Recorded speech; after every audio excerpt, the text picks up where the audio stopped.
The most pressing issues affecting political trust in Europe are twofold. First, doubts about the accountability and transparency of public institutions, and second, the growing perceptions among citizens that they are unable to influence decision-making processes and that institutions are not accountable and responsible to their needs.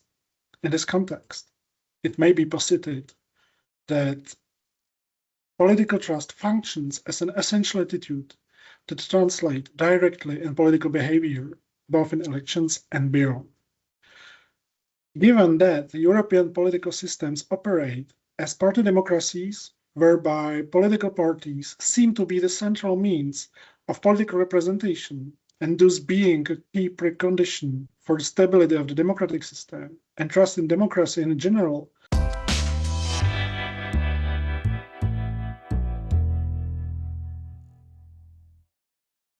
our research primarily centered on political parties and policy programs on which political parties based their electoral appeals.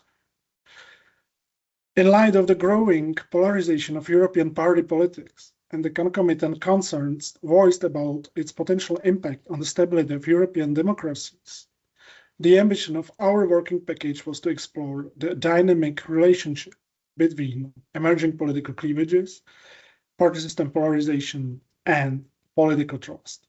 In particular, the research focused on how ideological party polarization affects trust in political institutions, such as the government, parliament, or political parties, or how ideological party polarization and trust in political institutions are correlated.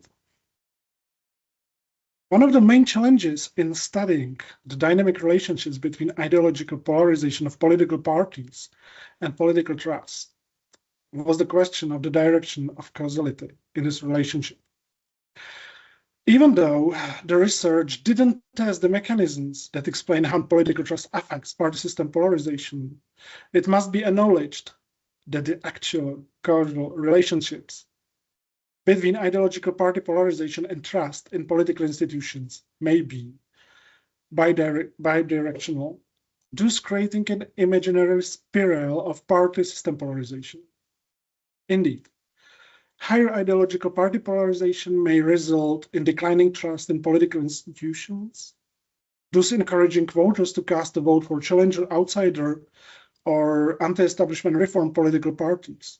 And this, in turn, increase party system polarization as both challenger, outsider political parties and established political parties are incentivized to diverge farther from the political center. In this sense, we could think of a kind of a spiral of distrust, where political distrust and protest voting are reinforcing each other. On the one hand, low and declining levels of political trust increase the likelihood of protest voting, while at the same time, challenger, outsider, or anti-establishment reform political parties fuel distrust in political institutions across the population even further.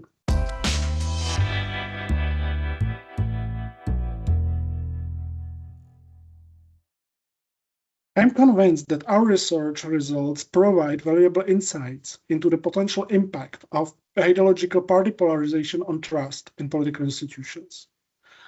A salient finding of our research may be that the rise of political polarization is indicative of the emergence of new and realigned political cleavages, with average polarization of the European party systems increasing slightly over time, with the quality of political system, welfare and quality of life, and societal identity appearing to be the drivers of this upward trend. However, the initial expectation that greater overall party system polarization reduces political trust is not supported at the macro level. Instead, effects depends on the issue domain.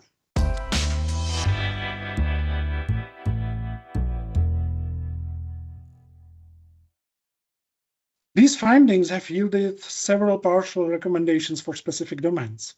In particular, policies should prioritize compliance with rules, procedural restraint, common standards of transparency, and substantive programmatic competition without stigmatization, along with the protection of channels for responsible competition. At the same time, Policy should give preference to responses focused on specific domains over general efforts at depolarization.